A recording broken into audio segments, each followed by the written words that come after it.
Jason Fallon. I'm here for the slippery slope.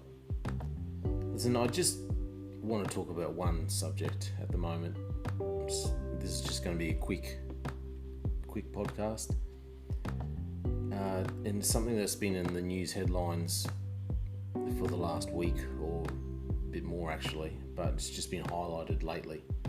And that has been of Aboriginal deaths in custody. Now, one headline which I'll raise at the moment, which I'll tell you it's in The Guardian from this weekend. It's Aboriginal families condemn Scott Morrison for ignoring deaths in custody crisis. Now, like I said, I'm just going to keep this short, and I have to say my opinion that I'm going to voice is probably not going to be very popular.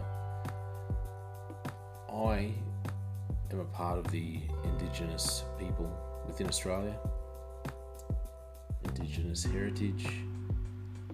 I do support Indigenous rights in Australia, and I do believe that there are some definite inconsistencies with the law regarding Indigenous people, and the law definitely fails Indigenous people. However, it's my genuine belief that when it comes to these deaths in custody, before we can address and start looking at blaming government or blaming police, blaming corrections, the first thing we have to do is look within and take responsibility for ourselves. I have never actually been in serious trouble with police or with the law at all. But I was raised in a very, very strict Christian God-fearing family, and I was always taught that you had to take responsibility for your actions. And taking responsibility for, if you do something wrong, well, there's going to be actions, there's going to be consequences to those actions. So what I'm saying is, with these deaths in custody, and with any Indigenous person who is in custody and is in trouble with the law, the first thing we have to address is the need to take responsibility for their own actions and what brought them into this trouble, what brought them into being in custody, what brought them into their interaction with police. And just my opinion, but until we address that, and until people learn to take responsibility for their own actions and understand that if you do the wrong thing, we live in a society where law and order is, well, it's needed. Law and order it's at the center of our society. If we don't have law and order, our society will fall apart. And you need to take responsibility. You need to take personal responsibility for your own actions. And until we can address that, until we can address the responsibility, taking responsibility for your own actions, and own up to the reasons why you're in trouble, well, then we're never going to truly get to the bottom of the deaths in custody.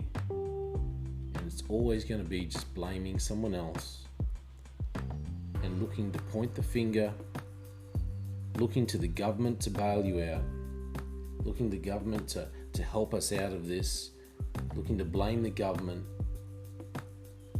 And yet maybe we should be looking at ourselves, not relying on the government, not looking at them to help us, not looking at them to change or to give reform to the police or to corrections, but looking within, looking at us and what are our attitudes that need to change. Indigenous attitudes that need to change. And taking responsibility. It's a hard lesson. And I definitely believe that in the past, there have definitely, in my opinion, definitely been wrongs against the Indigenous people of Australia, and the English people, the invading English, did not do the right thing. That's my firm belief. They did not do the right thing from the start. However, we're now living in 2021. So you can't be looking back and blaming what happened more than 200 years ago, or even what happened 30 years ago, 50 years ago. All you can do is look at what is happening now, and all you can do is look at what you can control, what's happening in your life, and what decisions you're making, and take responsibility for your own actions. And after we learn to take responsibility for our own actions, then you can start looking at the broader picture. But until people start realizing that maybe these people that are dying in custody are there because of their own actions, and that's what's brought them to this hard place. Until people start taking personal responsibility for their own actions, until then we can't really start looking at the broader picture. That's my point of view. It's just my opinion. Thanks for listening.